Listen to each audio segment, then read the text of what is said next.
अवांजी समातुन ताईं radio voice of Sindh London.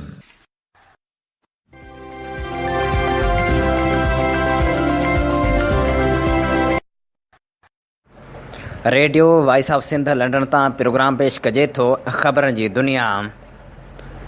15 जुलाई सूमर जे ॾींहुं प्रोग्राम ख़बरनि जी दुनिया साण करे आऊं अव्हां जी ख़िदमत में हाज़िर अव्हां जो पंहिंजो मेज़बान हबीब लगारी। सभ खां पहिरियां नज़र विझंदासूं ख़ासि ख़बरुनि ते। अॻूणो सदर आसिफ़ ज़रदारी वधीक 14 ॾींहंनि जी रिमांड ते नेब हवाले। आसिफ़ ज़रदारी एहतसाब अदालत जे जज मोहम्मद बशीर आॾो पेश थियो। अदालत आसिफ़ ज़रदारी खे सुभाणे ॿारनि सां मिलण जी इजाज़त पिणु ॾिनी। नीलम वादी में ॿोॾि जे वहिकरे तबाही मचाए छॾी, 23 ॼणा लुढ़ी विया, ॿोॾि सबबि केतिराई घर तबाह। जज अरशद मलक जे हवाले सां वीडियो जी फॉरेंसिक टेस्ट कराए ज़िम्मेवारनि खे सज़ा ॾिनी वञे। सुप्रीम कोर्ट में हिकु ॿी दरख़्वास्त दाख़िल। ॼामशोरे भरिसां कार ऐं ट्रक में टकर, ॿारड़ो फ़ौत। सिंध हाई कोर्ट मदरसे में तालिबनि सां जिनसी ज़्यादती वारे केस में गिरफ़्तार मौलाना जी ज़मानत मंज़ूर करे छॾी। IG सिंध PP जे MNAs ऐं MPAs समेत केतिरनि अहम शख़्सियतनि खां सिक्योरिटी वापसि वठी छॾी। कंदकोट जे कचे वारे इलाइक़े में 2 ॻोठाणा अगवा थी विया। खानपुर महर भरिसां 2 धुरियुनि में झेड़ो, पुलिस खे क़त्ल केस में मुबैना घुर्बल जवाबदार ऐं हिकु औरत ज़ख़्मी। भरिया सिटी में सरकार ऐं चूंडियल नुमाइंदनि जी पत वाइखी, ॻोठाणा गंदे पाणी जी खॾ वटां जनाज़ो खणी वञण ते मजबूर। कंदकोट भरिसां ॻोठाणनि खे अगवा कयो वियो, जेके अञा बाज़ियाब न थी सघिया आहिनि। अॻूणे वफ़ाक़ी घरू वज़ीर चौधरी निसार जी तबियत ओचितो ख़राब थी वई। खेसि रावलपिंडी जी अस्पताल में मुंतक़िल कयो वियो। फिरदौस आशिक़ अहवान चयो आहे त ज़िलज़िले मुतासिरनि जी इमदाद लाइ 8 करोड़ जो चेक शहबाज़ शरीफ़ जे नाठी खे ॾिनो वियो, जेका रक़म पिणु हड़प कई वई। सॼे मुल्क में गुज़िरियल 24 कलाकनि दौरान तेज़ बरसातनि सबबि केतिरनि शहरनि में पाणी बीहजी वियो। साहिली पट्टी में पाणी खोट अञा ताईं ख़तमु न थी आहे, जॾहिं त जाती में आबादगारनि एहतिजाज कयो। मातली में पिणु मुज़ाहिरो कयो वियो। दादू में महांगाई ख़िलाफ़ एहतिजाज। मेहड़ जो नौजवान शाइर दीदार दानिश लाॾाणो करे वियो। ऐं हाणे प्रोग्राम में पेश कंदासूं तफ़सीली ख़बरूं। जज अरशद मलक जी वीडियो स्कैंडल वारे मामले जी जाच लाइ सुप्रीम कोर्ट में हिकु ॿी दरख़्वास्त दाख़िल कराई वई आहे। सोहेल अख्तर नाले शहरी वकील मार्फत दरख़्वास्त दाख़िल कराई आहे, जंहिं में नवाज़ शरीफ़, शहबाज़ शरीफ़, मरियम नवाज़, शाहिद ख़ाकान अब्बासी, जज अरशद मलक, पेमरा ऐं वफ़ाक़ी सरकार खे धुर बणायो वियो आहे।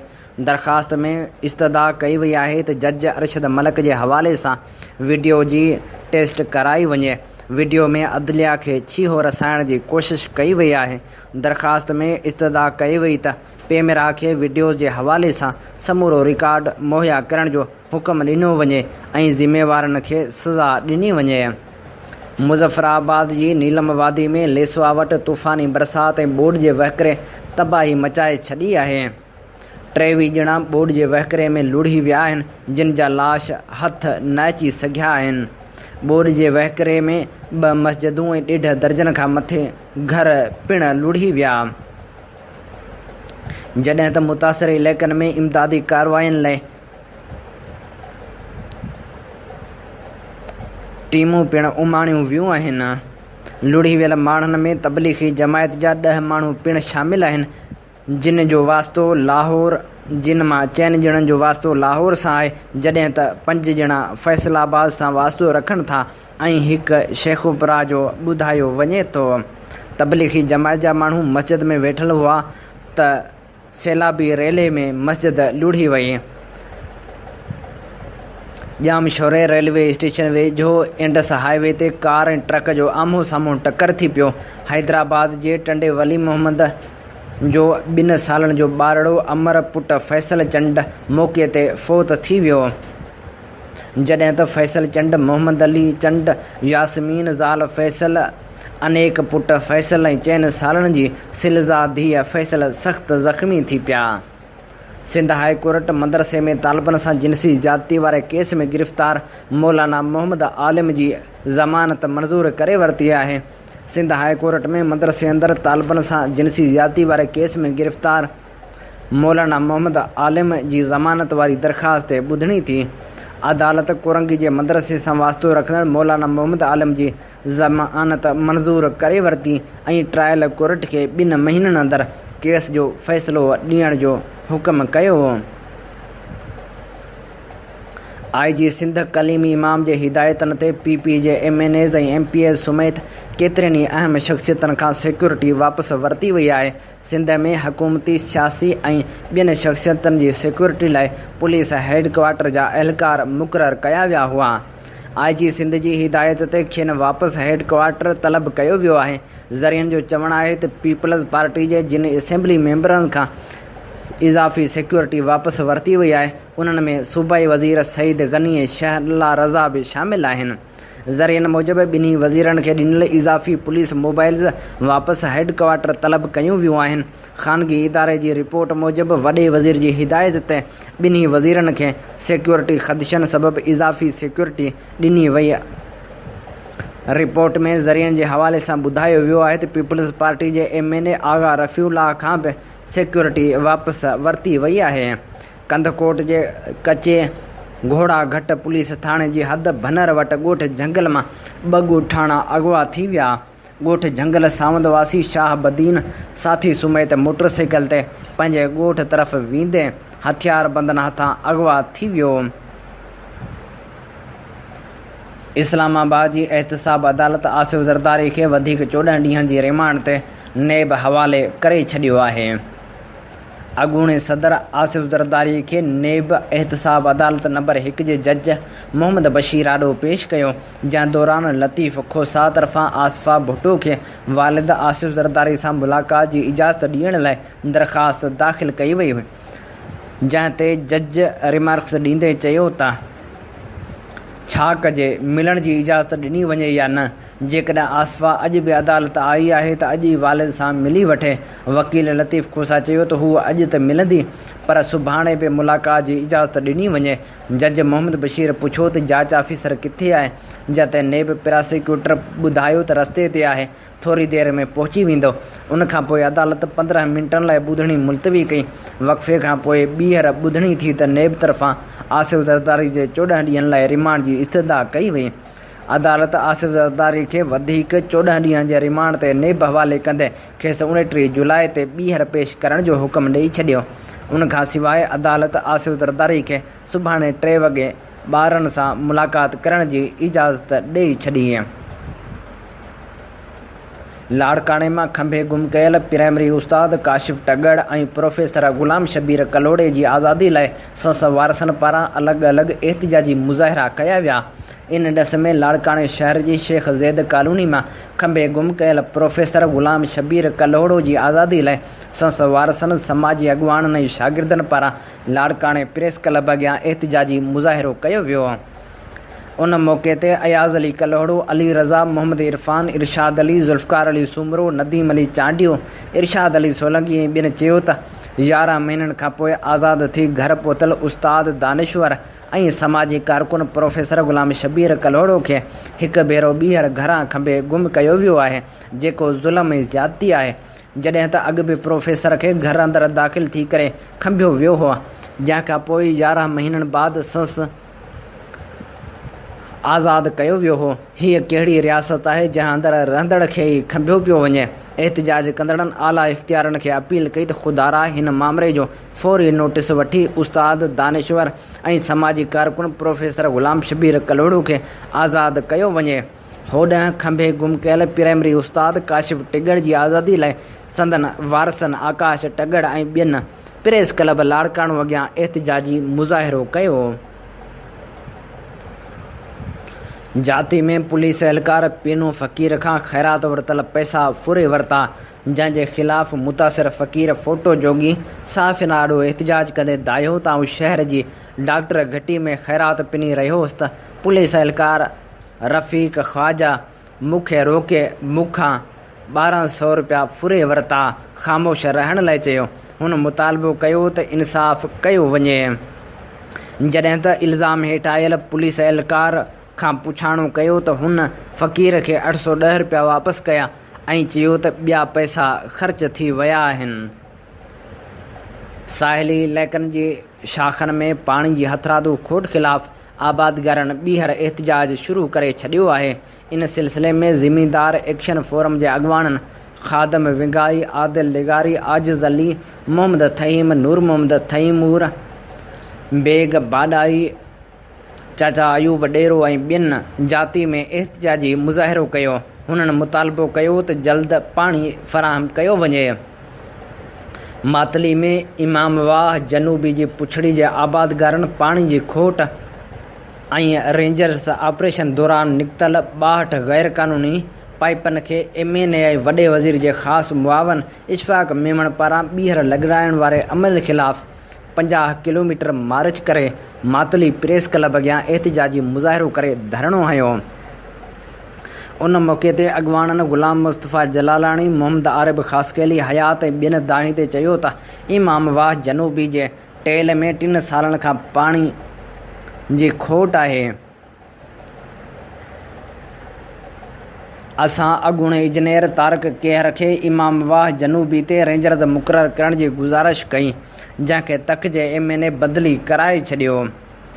जंहिं बाद 6 जुलाई ते रेंजर्स ऑपरेशन करे 62 गैर क़ानूनी पाइप कढे पाणी खे पुछड़ी ते पुॼाइण जी कोशिशि कई, पर 13 जुलाई ते वॾे वज़ीर जे ख़ासि मुआवन अशफ़ाक़ मेमण तक जे MNA senator Sikandar Mandhro Alipur regulator जे दौरे दौरान रेंजर्स ऑपरेशन में निकितल 62 गैर क़ानूनी पाइप ॿीहर लॻाइण जो हुकुम जारी कंदे आबपाशी खाते खे वधीक कार्रवाई खां रोके छॾियो आहे। हुननि मुतालबो कयो त जल्द गैर क़ानूनी लॻल पाइप कढे असांखे पाणी फ़राहम कयो वञे।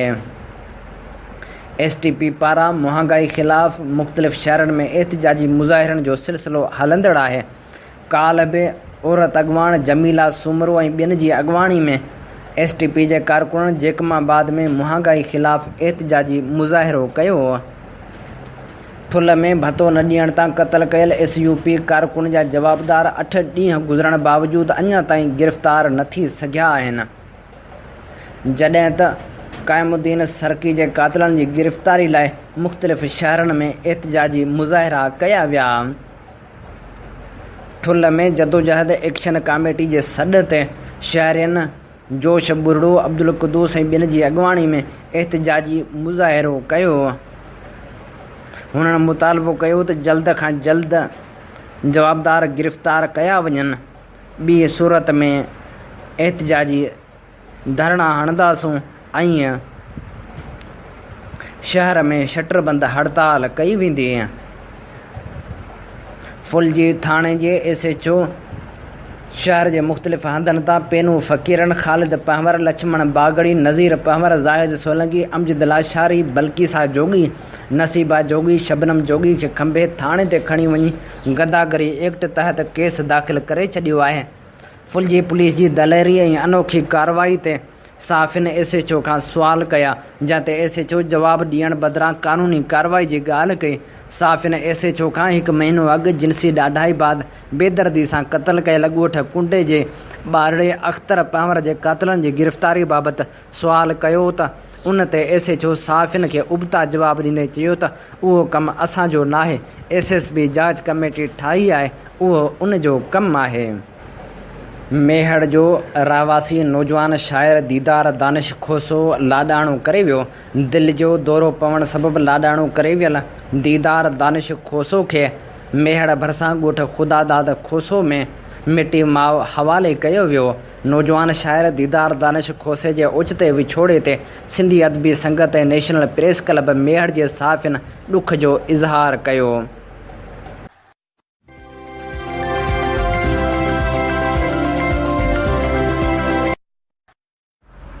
अॼु नामियारे शाइर शहीद अहमद ख़ान आसिफ़ मिसराणी जी वरसी मल्हाई पई वञे। शहीद अहमद ख़ान आसिफ़ मिसराणी 8 जुलाई 1922 ते ॻोठ मिठी बबुर तालुक़े ख़ैरपुर नाथन शाह ज़िले दादू में मोहम्मद इस्माइल मिसराणी जे घर में जनमु वरितो।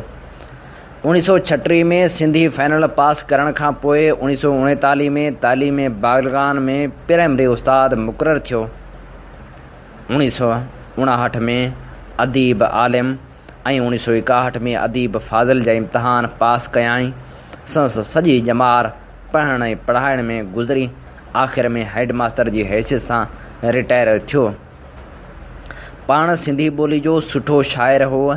1937 में हाफ़िज़ मोहम्मद अहसन चना ऐं जुमो ख़ान ग़रीब खां इल्म उरूज़ जा सबक़ वरिता हुआ। तंहिं करे इल्म उरूज़ ते सुठी ॼाण रखंदड़ हो। हुन क़दीम नोह जे हर सनफ़ ते तिब आज़माई कई। नसर तोड़े नज़म में केतिरा ई किताब लिखियाई जेके शाया थिया। उन्हनि में अरमुगान आसिफ़, सीरत ख़्वाजा अवेस करनी, सीरत हज़रत बिलाल, सीरत ज़ैबुन्निसा, हुमायूं नामो, गुलज़ार चंबेली ऐं बेहाल शहज़ादियूं ऐं रूमी जूं रिहाणियूं ज़िक्र लाइक़ आहिनि। सिंधी का अकेडमी कराची पिणु संस 12 ॿोलनि ते तयारु कयल 6 किताबड़ा 12 ॿोल उनवान सां छपाए पधिरा कया।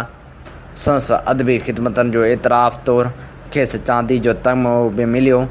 पाण अंजमन आफ़ताब दादू, जमयत शोरा सिंध सुधार सोसाइटी ककड़ ऐं बज़्म तालिबल मौला वग़ैरह में सरगर्मी सां हिसो वरिताई। सिंधी अदबी बोर्ड जे लोक अदब स्कीम में फेबरवरी 1957 खां सेप्टेम्बर 1958 ताईं कमु कयाई। 13 जुलाई 1989 ते संस ॻोठ में धाड़ेलनि संस घर ते काह कई, जंहिंमें मुक़ाबले दौरान ज़ख़्मी थी पियो खेसि हैदराबाद में आंदो वियो हो, जिते हुन शहादत माणी। उन हमले में संस 2 न्याणियूं पिणु शहीद थियूं हुयूं। संदसि हिकु न्याणी गुलबदन जावेद मिर्ज़ा सिंधी अदबी बोर्ड जे रिसाले सरतियूं जी एडिटर आहे। अहमद ख़ान आसिफ़ मिसराणी लिखे थो त कांगल कहज करीब खे सूमर ॾींहुं सवेल त जानिब मुंहिंजे जीअ ते विरह वहाया वेल। मूंखां सभु विसरी विया खाज ख़ुशियूं ऐं खेल, जानिब भायां जेल तोरे जग जहान खे। कांगल कहज करीब सां अंगारे अहवाल त तुंहिंजी सिके सुपरी कयो नींहं निहाल। ॾूर वञे ॾींहं थो रहीअ हीणा थियण महाल, हिकर हली हो त तूं साजन लहज संभाल। भायां बेहद भाल सुध लही जे सूरज। कांगल कहज करीब खे अरबा ॾींहं उॾाम, मुंहिंजा तूं महबूब खे सैसी ॾिज सलाम। ज़ुल्फ़न जात ज़ईफ़ खे तो दिलबर विधा दाम, कुर्बन वारे कात सां तो कुही कयो कतलाम। अचे न आराम मिसराणी मिसकीन खे, कांगल कहज करीब सां तूं ख़बर ॾींहं ख़मीस त दिलबर मारे दीद सां कुही करी थो कीस। साड़न मुंहिंजे साह खे त मुहबत जा माचीस, जोड़ न तुंहिंजो जीस ख़ालिक ख़लक़ियो ख़ल्क़ में। कांगल कहज करीब खे जल्दी जुमे ॾींहुं वेझो थी त विसाल जा के मुहब वसाए जमी। मिसराणी मिसकीन खे आ निहोड़ियो नी, शौक़ तुंहिंजे जो शींहं थो चंबन सां चिरियो विझे। कांगल वञ करीब ॾे तूं छोहो ॾींहुं छंछर, मिठे तह महबूब खे चो हाल वञे हींअर त दर्दन लातम दिलि में के धुदका ऐं धमचर। मिसराणी मिसकीन जी लह वहलू का वाहिर, आणज साण अजीब खे कांगल तूं कह पर त तुंहिंजा पेरई पर चुमी चश्मन ते रखां। कांगल कहज करीब खे आचर ॾींहुं ख़बीर त सुहिणा तुंहिंजी सिक में थिड़म हाल हकीर। विरह विछोड़े मारियो दर्द कयो दिलगीर, करे कुर्ब कसीर आसिफ़ वट अचे पिरी। ऐं हाणे प्रोग्राम ख़बरनि जी दुनिया में मज़मून पेश करियूं था। उन मज़मून जो उनवान आहे अवाम खे बुनियादी हक़नि खां आगाह करियो। इहो मज़मून आहे अली हसन जो। टैक्स जमा करण जी हाणोकी मुहिम खां पोइ जेको महांगाई जो सिलसिलो शुरू थियो ऐं टैक्स अदा करण जी मुहिम जी शुरूआति थी आहे, उन ख़िलाफ़ मुहिम जारी आहे। एसि ताईं चयो पियो वञे त इमरान ख़ान नाअहल वज़ीर आज़म आहे, जंहिंजे दौर में हेसि ताईं का बि तब्दीली कोन्हे आई। तनक़ीद कंदड़ माण्हू उहो क़बूल कनि था त माज़ी जे हुकूमतनि में करप्शन जी इंतिहा हुई, पर उन्हनि खे इमरान जी हुकूमत जो को कमु नज़र नथो अचे। मुमकिन आहे त उहो इल्ज़ाम किन ज़रियनि जी नज़र में दुरुस्त हुजे, पर पाकिस्तान वटि ॿियो कहिड़ो रस्तो आहे? छा हुकूमत माज़ी में हुकूमत कंदड़ माण्हुनि जे हवाले कई वञे त पाकिस्तान जूं मुआशी हालतूं बहितर थी वेंदियूं? पाकिस्तान पंहिंजे मुआशी हालतुनि जे करे ख़राब हालतुनि मां गुज़री रहियो आहे, पर उहो कहिड़ो असूल आहे त कंहिं बि मुल्क खे कर्ज़ खणी हलायो वञे? थोरे वक़्त लाइ त उहो क़ाबिल क़बूल थी सघे थो, जिते मुस्तक़िल अमल नथो करे सघिजे। हाणोकी हुकूमत उन तरीक़ेकार खे ख़तमु करण जो हिकु रस्तो कढियो आहे। उहो रस्तो सख़्तु ज़रूरु आहे, पर उन जी पुॼाणी बहितर रस्ते ॾांहुं वठी वेंदी ऐं उन खे क़बूल करणो पवंदो। दुनिया जा मुल्क पंहिंजी आवाम खे सहूलियतूं ॾियण जी कोशिशि कंदा आहिनि। उन जी एजेंडा ई आवाम जी फलाह हूंदी आहे, जंहिंखे पाकिस्तान में सदाईं नज़रअंदाज़ कयो वियो आहे। नज़रअंदाज़ करण जो ही सिलसिलो एतिरो डिघो थी वियो आहे जो उन में तब्दीली कंहिं बि हालत में माण्हुनि खे क़बूल कोन्हे। किन मुल्कनि वांगुरु पाकिस्तान में बि सियासी अॻुवाणनि पैसनि खे बुनियाद बणाए पंहिंजी सियासत कई। उन करे पाकिस्तान जा सियासी अॻुवाण पंहिंजे आमदनी जा ज़रिया ज़ाहिर करण बावजूदि दौलत जा अंबार रखनि था। उन्हनि जी रहणी कहणी पंहिंजे आम वोटर खां बिल्कुलु मुख़्तलिफ़ आहे। दुनिया जे कई मुल्कनि में उन्हनि जूं मिल्कियतूं मौजूदु आहिनि। ॿाहिरि मुल्कनि जे बैंकनि में उन जो सरमायो मौजूदु आहे। कई माण्हुनि त ॿाहिरि मुल्कनि में कारोबार बि करे छॾिया आहिनि, पर उन जी सियासत जो ठिकाणो उन जो अबाणो मुल्क पाकिस्तान आहे। पाकिस्तान परॾेही कर्ज़नि जे करे एतिरे दॿाउ में आहे जो मुल्क जा समूरा असां निजकारी जी नज़र थी वञनि था, तॾहिं बि उहे कर्ज़ नथा लही सघनि। पाकिस्तान में दौलत जा अंबार लॻाइण ते कंहिं बि कंहिंखां नाहे पुछो ऐं मुख़्तलिफ़ सबबनि जे करे लाॻापियल खाता पुछण जी हिमत नथा कनि। छा भारत में इहो मुमकिन आहे? छा इंग्लैंड में ईअं मुमकिन आहे? छा अमेरिका में ईअं मुमकिन आहे? उन्हनि मुल्कनि में त टैक्स चोरी करण ऐं नाजाइज़ ज़रियनि सां पैसो ठाहिण ख़तरनाक ॾोह सम्झो वेंदो आहे। पाकिस्तान में ॾोह जा मुर्तकिब माण्हू कानून खां फ़रार हासिल कंदा रहिया आहिनि। उहे अनसर आहिनि जेके आम माण्हुनि खे गुमराह करण में पेश आहिनि, सोशल मीडिया खे इस्तेमालु करे रहिया आहिनि। इंग्लैंड जी टैक्स निज़ाम ते हिकु पोस्ट नशर थी रही आहे। उन पोस्ट में लिखियलु आहे त इंग्लैंड में टैक्स हर माण्हू जी सालियानी आमदनी ते हूंदो आहे। सभिनि खां अॻु में हुकूमत हर साल उहो चेक कंदी आहे त हिकु माण्हू खे हिकु सादी ज़िंदगी गुज़ारण लाइ हिकु साल में केतिरी आमदनी खपे। उन साल 2019 लाइ उहा आमदनी 12,000 पाउंड आहे। हाणे जेको माण्हू हिकु साल में 12,000 पाउंड खां वधीक कमाईंदो, उन मथां टैक्स जो निज़ाम हरकत में ईंदो। पर हुकूमत खे बुनियादी सहूलियतूं बिना मुआवज़े जे फ़राहम करे थी। इलाज, तालीम, स्कूलनि में ॿारनि जी मानी, ॿारनि जो सफ़र, हिकु ॿी ॻाल्हि बिना अहम आहे। जंहिं माण्हू जो ख़ानदान आहे, हुकूमत उनखे वधीक इनकम सपोर्ट ॾिए थी, यानी घर जी मसवाड़। जेकॾहिं हूअ किराएदार आहे, उनजे ॿारनि लाइ बि पैसा। हाणे जेको माण्हू 12,000 पाउंड खां वधीक कमाईंदो, उन ते 2 टैक्स लागू थियनि था। नेशनल इंश्योरेंस 13% ऐं इनकम टैक्स 14%। इंग्लैंड जी हुकूमती निज़ाम में ज़िंदगी गुज़ारण लाइ खीर पाकिस्तान खां सस्तो आहे, गिह पाकिस्तान खां सस्तो आहे, बिजली ऐं गैस पाकिस्तान खां सस्ता आहिनि, मेवा पाकिस्तान खां सस्ता आहिनि, गैर ब्रांड कपिड़ा पाकिस्तान खां सस्ता आहिनि। अमन अमान बहितरीनु आहे। को हिमत नथो करे सघे त गन पॉइंट ते फुर करे सघे। पुलिस कंहिंखे बिना जवाज़ नथी रोके सघे। जेकॾहिं उनखे रोकियो वञे त सबबु ॿुधाइणो पवंदो ऐं अदालत में पेश थियणो पवंदो। फ़ौज जो मुलाज़िम कंहिं सरकारी इदारे में नाहे हूंदो ऐं न ई को पब्लिक सर्विस इदारे में मिलंदो। पाकिस्तान इंग्लैंड खां ई आज़ादी माणी हुई। जिन पाकिस्तान क़ाइमु कयो हो त उन मुल्क में कई अहिड़ियूं सहूलियतूं मौजूदु हुयूं जेके अणलभ हुयूं। 70 साल गुज़रण खां पोइ बि आवाम खे इहा ख़बर कोन्हे त मुल्क जे आइन में उनखे कहिड़ा बुनियादी हक़ मिलियल आहिनि ऐं हुकूमत उन ते केतिरे हद ताईं अमल करे थी। आवाम खे का फ़ौजी सरबराह ऐं नई का सियासी जमायत ॿुधायो त आवाम जा कहिड़ा हक़ आहिनि। हीउ उहो सबबु आहे जो माण्हू टैक्स अदा करण बदिरां पंहिंजे हैसियत सां दौलत जमा कनि था। उन्हनि खे ख़दशो हूंदो आहे त कंहिं बि सूरत हाल में जेकॾहिं उन्हनि वटि पैसो न हूंदो त उन्हनि लाइ सूरत हाल ॾुखी हूंदी। हिन तमाशगाह में हुकूमत खे अवाम खे क़ाइल करिणो पवंदो त कंहिं बि मुश्किल सूरत हाल में हुकूमत हर माण्हू सां बीठल हूंदी।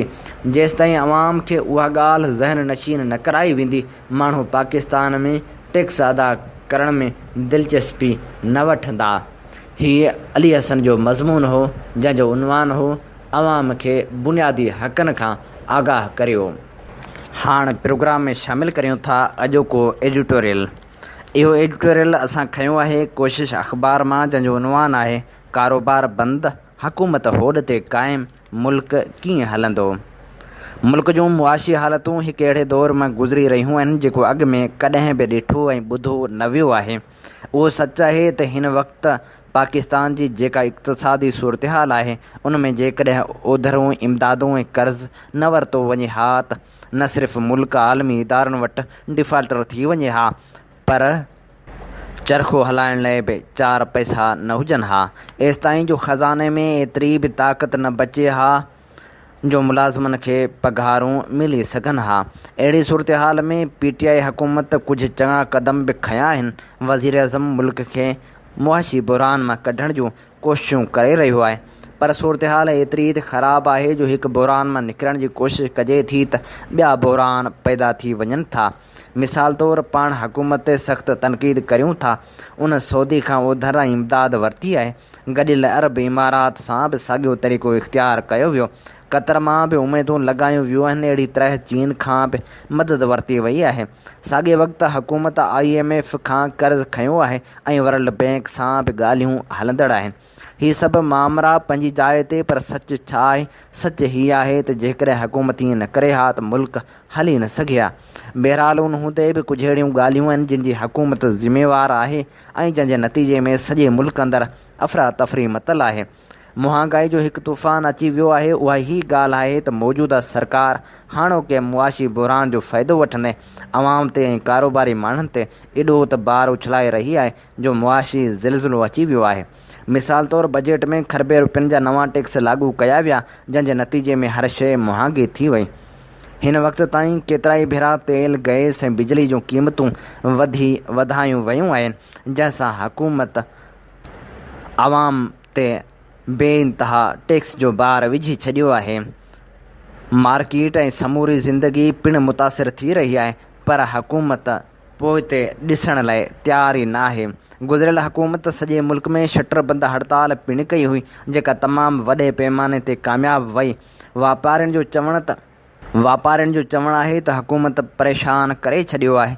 हिकु तरफ़ खरबे रुपयनि जा टैक्स लॻाया विया आहिनि त ॿिए तरफ़ इदारा तंग करे रहिया आहिनि। अहिड़ी सूरत हाल में वापारियुनि अणॼातल मुदे ताईं पिणु हड़ताल जो चताव ॾेई छॾियो आहे। होॾ हुकूमत जो चवणु आहे त हड़ताल नाकाम थी चुकी आहे। हुकूमत इहो इल्ज़ाम पिणु हणी रही आहे त वापारी हड़ताल करे अपोज़िशन जो साथ ॾेई रहिया आहिनि। असां चऊं था त उन ॻाल्हि जो हक़ीक़त सां को बि तालुक़ु न आहे त वापारी या अवाम अपोज़िशन जो साथ ॾेई रहियो आहे। अवाम त उहो ई चाहे थो त अफ़रा तफ़री न हुजे, मुल्की मैशत मज़बूत थिए ऐं हालतूं मामूल मूजिबि हलंदियूं रहनि। उन जी भेट में जेकॾहिं हुकूमत ॾांहुं ॾिसूं था त उहा होॾ ते बीठल नज़र अचे थी, जंहिं करे हर माण्हू उहा राय रखे थो त हुकूमत पाण अपोज़िशन खे हवा ॾेई रही आहे ऐं हिकु तहरीक लाइ अहिड़ो माहौल फ़राहम करे रही आहे जंहिंसां ख़ुदि सरकार लाइ केतिरा ई मसइला पैदा थी सघनि था। असां चऊं था त जेकॾहिं कारोबार बंदि रहंदो, ज़िंदगी बिहिजी वेंदी ऐं हुकूमत होॾ ते क़ाइमु रहंदी त मुल्क कीअं हली सघंदो। हुकूमत खे 2 क़दम पोइ ते अचिणो पवंदो। महांगाई रोकणी पवंदी, टैक्स वापसि वठणा पवंदा, आलमी मालियाती इदारनि जी अजारादारी ख़तमु करणी पवंदी, न त अॻियां हिकु अहिड़ी खॾ आहे जंहिंमें अवाम ऐं वापारियुनि सां गॾु हुकूमत बि किरी पवंदी ऐं पोइ रेस्क्यू करण जी राह बि बाक़ी बचियल न हूंदी।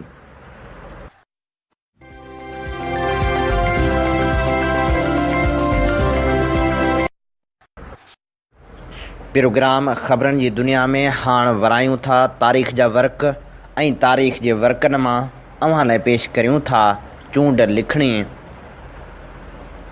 असां इहा लिखणी सिंधियाना इंसाइक्लोपीडिया मां चूंड कई आहे, जंहिंजो उनवान आहे सिंध जे तख़्तगाहनि जी तारीख़। सिंध जी तारीख़ में सूमरनि सिंध ते 3 सदियुनि खां वधीक अरसो राज कयो। हीअ पहिरियां मक़ामी सिंधी आहिनि जिन अरबनि खां पोइ सिंध में मक़ामी हुकूमत क़ाइमु करे ख़ुदि मुख़्तियार थी राज कयो। सिंध जा रोमानवी किसा ऐं रज़मिया दास्तान हिन दौर जा लाफ़ानी यादगार आहिनि।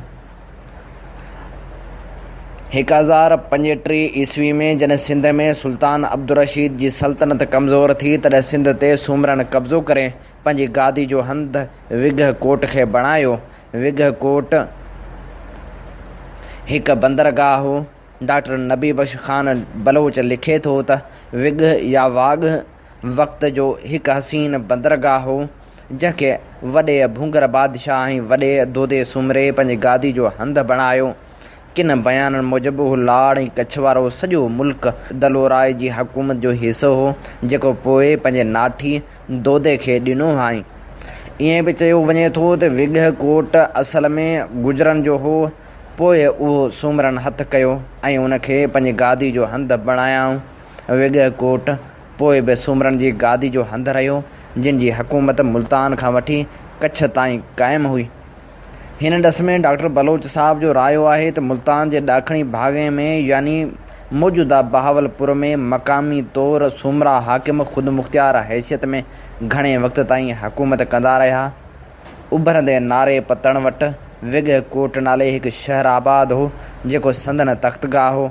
मतिलबु त मुल्तान जी सॼी रियासत ते सूमरनि जो कब्ज़ो हो।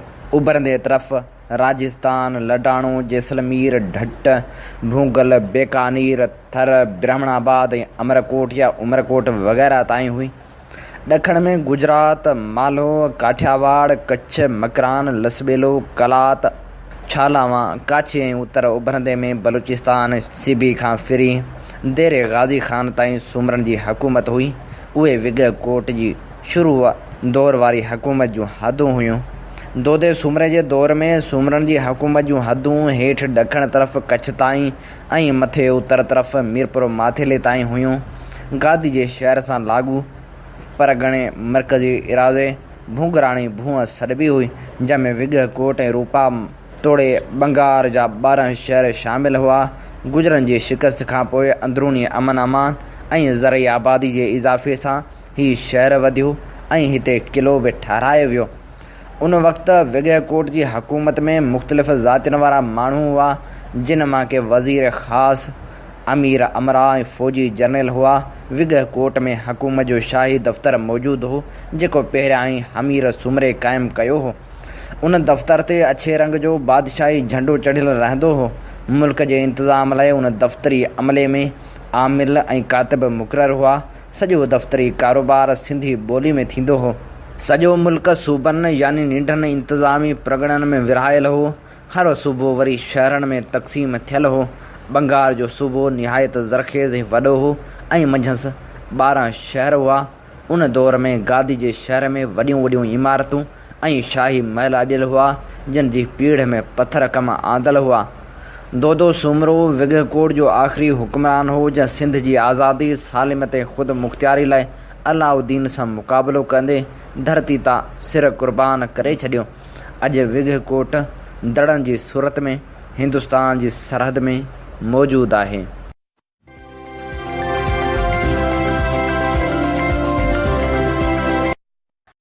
प्रोग्राम ख़बरनि जी दुनिया में हाणे शामिल करियूं था हाइड पार्क मां हिकिड़ो ख़त। इहो ख़त लिखियो आहे राशिद हुसैन टंडे आदम मां ऐं जंहिंजो उनवान आहे त सिहत जे सहूलियतुनि खां महरूम शहर टंडो आदम। मीर आदम ख़ान मरी शहर टंडो आदम ख़ान मरी जो बुनियादु विधो, जेको अॼु ताईं टंडो आदम जे नाले सां सुञातो वञे थो। हिन तारीख़ी शहर जी हिन वक़्तु हालत इहा आहे त हर हंधि गंद जा ढेर आहिनि। उनखां बि वधीक इहो त डॉक्टरनि जूं इस्पतालूं, लेबार्ट्रियूं ऐं जाली दवाऊं विकिणंदड़ मेडिकल स्टोर नज़र अचनि था। शहर जी हर घटी, हर चौक ते अॼियल उन्हनि डॉक्टरनि जे दुकाननि खां अलावा शहर जे खंडू रोड ते डॉक्टरनि जी हिकु वॾी बाज़ार पिणु मौजूदु आहे, जिते क़िस्मे क़िस्मे बीमारियुनि जा माहिर डॉक्टर सॼो ॾींहुं दवासाज़ कंपनियुनि जे नुमाइंदनि सां साज़ बाज़ में रुधल आहिनि। मरीज़नि खां ॻरी फ़ीस वरिती वञे थी, पोइ डॉक्टरनि जे मुक़ररु थियल लेबॉरेटरी तां घटि में घटि 5,000 रुपयनि ताईं जूं मुख़्तलिफ़ चकासूं ऐं पोइ हिकु डिघो पर्चो दवाउनि जो हर मरीज़ सां लाॻू आहे। हुकूमत समेत आला अमलदार अताई डॉक्टरनि जे कढ त भॼनि था, पर उहे उन्हनि महांगनि जाली ऐं नकली दवासाज़ कंपनियुनि सां गठु जोड़ करियो वेठा आहिनि। गुज़िरियल ॾेढ ॾहाके खां सिंध जी हर सरकारी इस्पताल जो ॿेड़ो ॿोड़ियो वियो आहे। सिहत खाते जी हालति बिना ख़राबु आहे। सरकारी इस्पतालनि में मिलंदड़ नाले मात्र सहूलियतूं बि खसिजी वियूं आहिनि। टंडो आदम समेत ॿिनि शहरनि में ड्यूटी तां घुसाए इहे गोसड़ू डॉक्टर पंहिंजनि क्लिनिकनि ऐं निजी इस्पतालनि ते हर वक़्तु मौजूदु हूंदा आहिनि। इख़्तियार धणियुनि खे इन मामले जो नोटिस वठणु घुरिजे ऐं उन सां गॾोगॾु सिहत जूं सहूलियतूं फ़राहम करणु घुरिजनि।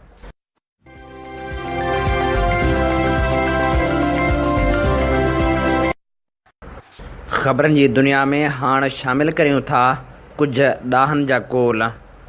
सभ खां पहिरियां अचो त पढ़ूं था बुकरात खे।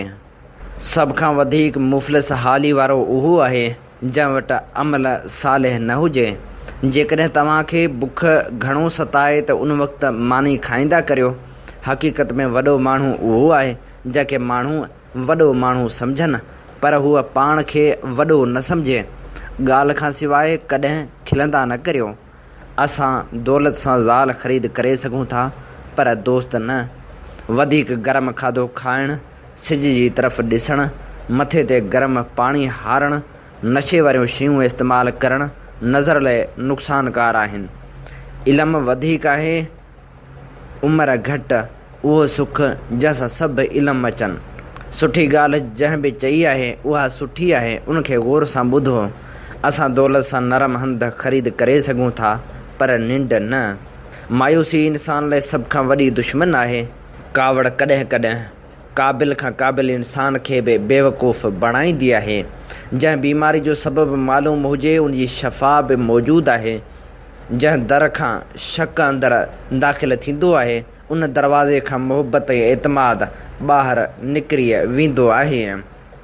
शेक्सपियर लिखियो त जेको शख़्स प्यार जी नज़र खे नथो सम्झे, उहो ज़माने जे ठोकरनि में रहंदो आहे। मिठी ज़ुबान हज़ारे दुश्मननि खां बचाए थी। सभ खां वधीक उनखे मिलंदो आहे जेको मुतमइन आहे। मुहबत अखियुनि सां न पर दिलि सां ॾिसंदी आहे। इन करे मुहबत जे देवता खे अंधो चयो वेंदो आहे। दोस्त जी कैफ़ियत ते गौर करणु उन सां नेकी आहे। दुनिया में सभ खां ख़तरनाक कावड़ जवानी जी आहे। तव्हांखे छा घुरिजे? जेको कुझु घुरिजे उहो तलवार जी ताक़त बदिरां मुर्क सां हासिलु करियो। इंसान खे पंहिंजे मौत ताईं जदोजहद जारी रखणु घुरिजे। पंहिंजे ख़्यालनि खे जेल खानो न बणायो। मुंहिंजो यकीन आहे फ़िक्र इंसानी ज़िंदगी जो दुश्मन आहे। तव्हांजो अक़ल ई तव्हांजो उस्तादु आहे। हर चिमकण वारी शइ सोन नाहे हूंदी। ज़िंदगी हर शख़्स खे प्यारी आहे, लेकिन बहादुर इंसान जे लाइ इज़त ज़िंदगी खां वधीक प्यारी आहे।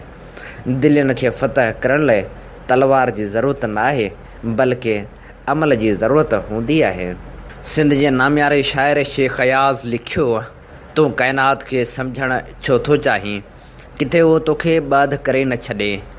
भाउ पीउ दोस्ती सभु ठीकु, गुस्ताखी चङी न आहे। एतिरे हद ताईं कंहिंसां गुस्ताख़ न थिए जो उहा हद उरांघे न सघे। साड़ जूं अखियूं पीलियूं आहिनि, उन कामण जो को इलाज न आहे। माण्हुनि खे अक़ल होड़ विहारो वरण खां पोइ निकिरंदो आहे। कंहिं कंहिं क़ौम खे पंहिंजी तबाही खां अॻु अक़ल होड़ न निकिरंदी आहे। मौत त हर कंहिंखे मारे थो छॾे। अफ़सोस आहे उन्हनि ते जिन खे ज़िंदगी मारे थी छॾे। हर मर्ज़ जो आख़िरी इलाज मौत आहे। चवंदा आहिनि त तूं जेतिरो मौत खां डिॼीं थो, उन खां वधीक मां ज़िंदगी खां डिॼां थो। तूं सम्झी थो त हर कंहिंखे ठगे सघंदे, मौत खे न। मजाज़ हर हक़ीक़त खां वधीक ख़ूबसूरत आहे। लफ़्ज़ कंहिंजो वजूद बि साबित नथा करे सघनि। हूअ नेठ कुझु बि न में शामिल थी वञे थो। उन अपार माया में जा असांजी सम्झ खां मथे आहे। चंड भले सम्झे त हू आसमान ते आहे, चश्मे में हू कारूंझर जे पेरनि में हूंदो आहे। अफ़सोस उन मोती ते आहे जंहिंखे हंस न चुगियो आहे। छा मजाज़ हक़ीक़त जी पुल आहे? मजाज़ त उहो दरिया आहे जंहिं कई पुलियूं लोड़े छॾियूं। ए अज़ली हक़ीक़त, जे तूं हिन औरत जेतिरी ख़ूबसूरत आहीं त तूं मूंखां जुदा छो थी हुएं? तुंहिंजो शुक्र आहे मुंहिंजा रब, अॼु मूंखे अधमानी पूरो किताब नसीब थियो आहे। या ख़ुदा, मूंखे नांग खां ॾंगाए, का हमसर सां न मिलाए। जे तो माण्हू अखियुनि मां न सुञातो त हुनखे कॾहिं बि सुञाणे न सघंदे। तूं तक़दीर खां बची वेंदे। तूं एॾो ॾाहो आहीं। अंदरि जा कारा इंसान तुंहिंजा अछा वार मूंखे ठगी नथा सघनि। मुंहिंजे दिलि में एतिरो प्यारु आहे जो हुन में साड़ जे लाइ काई जाइ न आहे। मूंखे तो लाइ नफ़रत किथे आहे? रुॻो जीअरनि जी फ़हिरिस्त मां तुंहिंजो नालो कटे छॾियो अथमि। मोहबत उहो गुल आहे जो छणी ॿीहर न फुटंदो आहे। मौत हिकु ऊंदाही सुरंग आहे जंहिंजे ॿिए पासे रोशनी रोशनी आहे। तूं सिंध में भिटाई खां वॾो शाइर ॾिसणु चाहीं थो। तोखे अखियूं आहिनि। सचा माण्हू सियासत में विरले ईंदा आहिनि। सियासी माण्हू सचा विरले थींदा आहिनि। छा तूं पंहिंजे कफ़न में कीड़ा ॾिठा आहिनि? तोखे चक विझी केॾो न छिरकी रहिया आहिनि। मौत उहो धाड़ेल आहे जो तोखे धाड़ धाड़ करण जो वझ बि न ॾींदो। माण्हू जी पिट गोली वांगुरु आहे जा बंदूक में वापसि अची न सघंदी। ॿियनि खे माण्हू सेखारण वारा, छा तूं पाण खे माण्हू करे सघियो आहीं? इन ते प्रोग्राम ख़बरनि जी दुनिया जो वक़्तु पंहिंजी पुॼाणी ते पहुतो। पंहिंजे मेज़बान हबीब लगारी खे ॾींदा इजाज़त। अल्लाह निगहबान।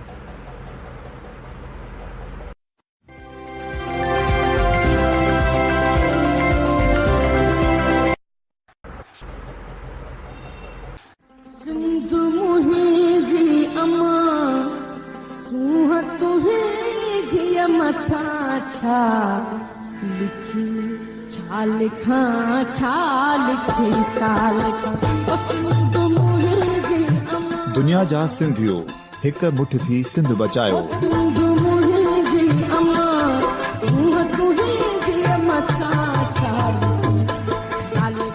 सिंध जो क़ौमी आवाज़ radio voice of Sindh London.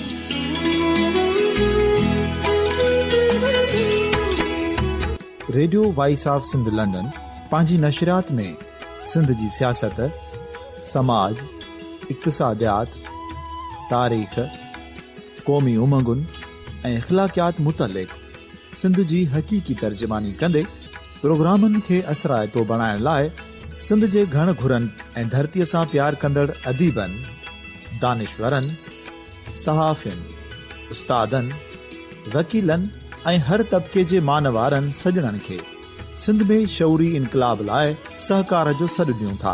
अचो त गॾिजी सूफ़ियुनि ऐं संतनि वारी सिंध जो ओज हिकु मुठ थी वरी वापसि आणण वारे सफ़र जा साथारी बणिजऊं।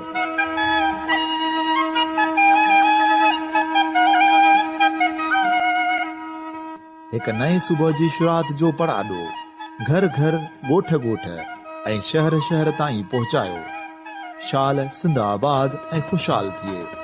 सिंधी माण्हू सुखियो ऐं सताबो थिए।